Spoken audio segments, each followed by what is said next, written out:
From 1970 to 2011, the LA Clippers were the laughingstock of the NBA. They made the playoffs just 7 times in 40 years, winning only 2 playoff series, and were by far the worst franchise in the NBA. But then they drafted one of the most athletic power forwards ever and traded for the best point guard in the league, and Lob City was born. Here comes Griffin! However, despite all the highlights and the promise of winning a championship, they failed. So, just how good was Lob City actually? The Clippers finished the 2009 season with just 19 wins and 63 losses, and were tied for the second worst record in the NBA. The Clippers had an 18% chance to get the first overall pick, but after years of losing, Lady Luck was finally on their side, and they won the right to pick first in the upcoming 2009 draft. The number 1 pick in the 2009 NBA draft will be made by the Los Angeles Clippers. And even though the 2009 draft class was filled with great guards such as Steph Curry, James Harden, DeMar DeRozan, and Drew Holiday, the Clippers' choice was easy.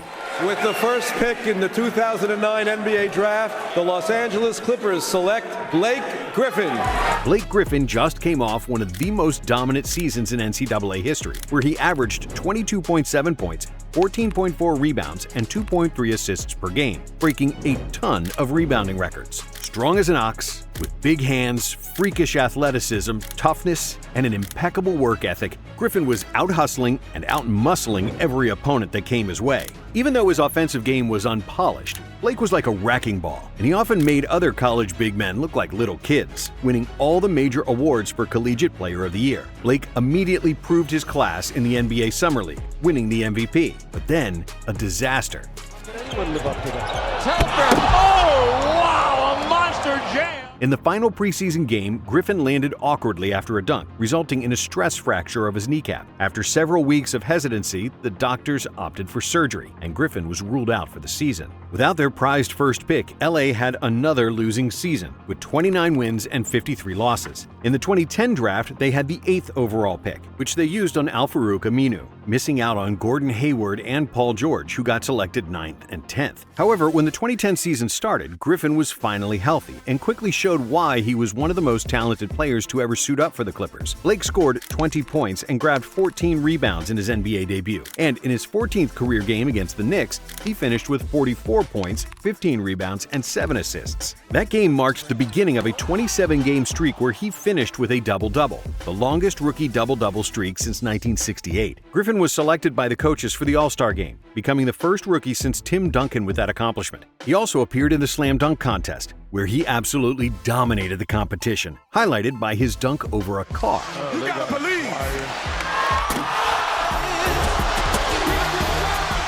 Blake appeared in all 82 games, averaging 22 points, 12 rebounds, and 4 assists, becoming the first rookie to average at least 20 points and 10 rebounds since Elton Brand did it in 2000. Griffin was voted Rookie of the Month in all 6 months of the regular season, and he became just the 3rd player in NBA history to be voted Rookie of the Year unanimously. However, despite all the accolades, the Clippers barely improved, finishing with the 3rd worst record in the conference. But then, in the offseason, after the NBA commissioner famously vetoed Chris Paul's trade to the Lakers, CP3 still ended up in Los Angeles, but with the Clippers. The less successful LA team gave up Eric Gordon, Chris Kaman, Al-Farouq Aminu, and a first-round pick for Paul, which was a worse deal for New Orleans than what the Lakers offered. But still, Chris Paul became a Clipper. And this changed everything. On top of being a point god and an uber-efficient pick-and-roll savant who could find teammates with his eyes closed, CP3 was also the best defensive point guard in the NBA, who led the league in steals 3 times during his 6-year stint with New Orleans. When the 2012 season started, Paul led the Clippers' fast-paced offense, and because he had high-flying finishers at the rim, he often threw spectacular alley-oop dunks to Griffin or DeAndre Jordan, which quickly earned the Clippers a new nickname, Lob City. Both CP and Blake were named to the All-Star team and All-NBA teams, becoming the first Clipper players to be named All-NBA since the franchise moved to Los Angeles in 1984. The Clippers made the playoffs, which was only their 2nd playoff appearance in 15 years, where Paul and Griffin led the team to victory over the hard-nosed, grit-and-grind Memphis Grizzlies. It was just the 3rd series win in franchise history, but immediately in the second round, LA was brought down to earth as they got swept by the Spurs. The season was still viewed as a success, considering the long playoff drought, the fact that the team was newly assembled, and the youth of Blake and Jordan. However, for the 2013 season, the expectations grew, and the Clippers looked the part. They won a franchise record 56 games, which was the first time they ever surpassed 50 wins in a season, with CP and Blake leading the charge, alongside proven vets like Chauncey Billups, Matt Barnes, Caron Butler, and Jamal Crawford. Paul led the NBA in steals and finished fourth in the MVP voting, making first-team All-NBA and All-Defense, while Blake made the All-NBA second team. And the playoffs started well for LA. They won the first 2 games at home against Memphis, and everybody believed they would defeat the Grizzlies again. But then, a collapse. Due to a lack of shooting on the team, especially from Blake, who couldn't buy a bucket outside the paint, the Clippers struggled to score, losing 4 consecutive games, and their season was over. Because of poor rotations, lack of tactical adjustments, and questionable in-game decisions, the Clippers fired coach Vinny Del Negro, who was probably the worst coach in the NBA at the time. And in his place came Doc Rivers, an NBA champion with the 2008 Celtics, who immediately brought improvement. DeAndre Jordan started playing more minutes, which solidified the team's defense and rebounding, and Blake started shooting more jump shots, becoming a pick-and-pop threat. JJ Redick was the biggest player addition to help the Clippers spread the floor, and now LA looked like a serious contender. They improved their franchise record to 57 wins and had the best offensive rating in the NBA. Blake and DJ destroyed rims across the league, catching lob passes from CP3, and their big three looked like the best trio in the NBA, outside of LeBron, Wade, and Bosh in Miami. Griffin was third in MVP voting, while CP was seventh. Paul led the NBA in steals and assists, and DeAndre Jordan was the league leader in rebounds, finishing third in the Defensive Player of the Year voting. On top of everything, Jamal Crawford also won the 6th Man of the Year award, and the Clippers seemed like they were finally out of the Lakers' shadow. But amid their most successful season in franchise history, there was also a massive scandal, which had nothing to do with basketball. On April 25, 2014, TMZ Sports released a recording of a conversation between Sterling and his mistress, Vanessa Stiviano, where Sterling was saying that he didn't want Stiviano to bring black people to Clippers games. What exactly did Donald Sterling say? I don't want my woman around black basketball players. Me neither!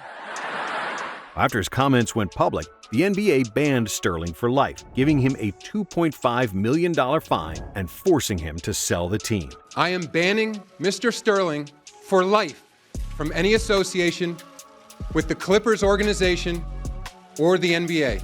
And despite all the turmoil and controversy surrounding their team, during which the Clippers players considered boycotting Game 4 of the first round against the Warriors, they decided to play, even though they lost the game in a blowout. However, behind 23 points and 6 rebounds on average from Blake and 17 points and 9 assists from CP, the Clippers eventually defeated Steph Curry and the Warriors in 7 games.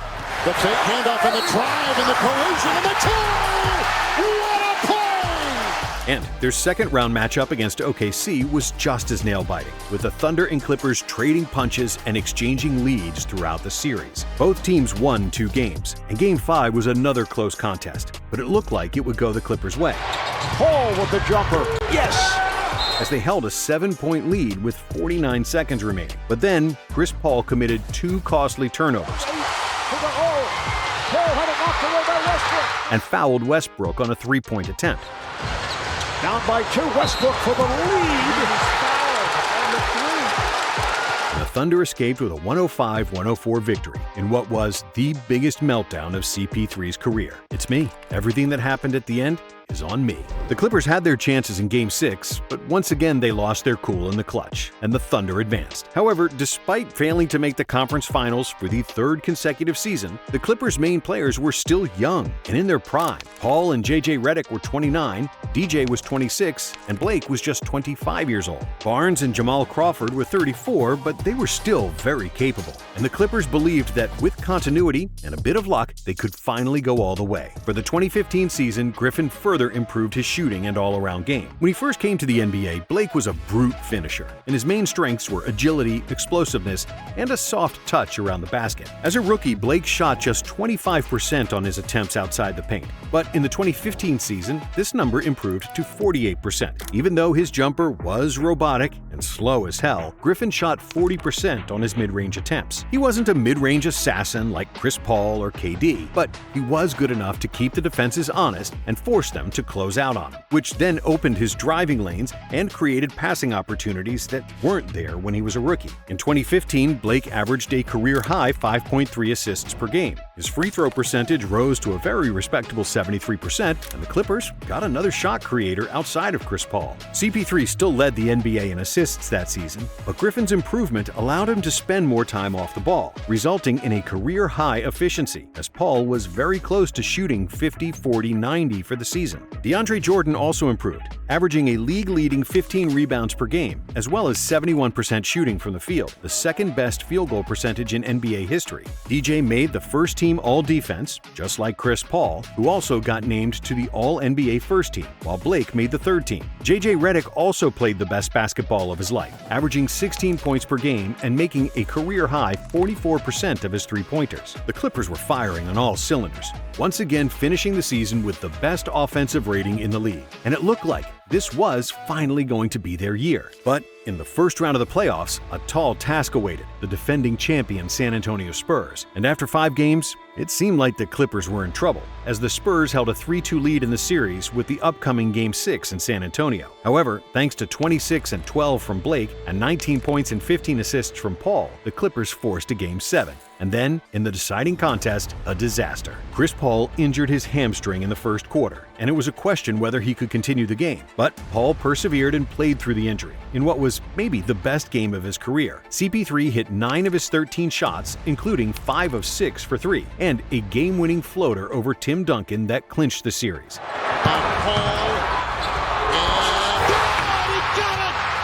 Blake was excellent too, with a 24-point triple-double, and it seemed like the Clippers had finally matured and had a championship mentality. In the second round, LA took a 3-1 lead against the Rockets, winning Game 3 by 25 and Game 4 by 33 points. However, in Game 5, the Rockets outclassed the Clippers, winning by 21 points. But in Game 6, the Clippers bounced back at home, holding a 19-point lead in the third quarter and a 12-point lead with 8 minutes to go. It looked like the Clippers would finally advance to the first conference finals in franchise history, and everybody was already getting their popcorn ready for the clash between the Clippers and the Warriors. But then, a complete meltdown, and one of the biggest choke jobs in NBA history. With James Harden on the bench, the Rockets outscored the Clippers 40-15 in the fourth quarter, led by a combined 29 points from Corey Brewer and Josh Smith, 2 players who came off the bench.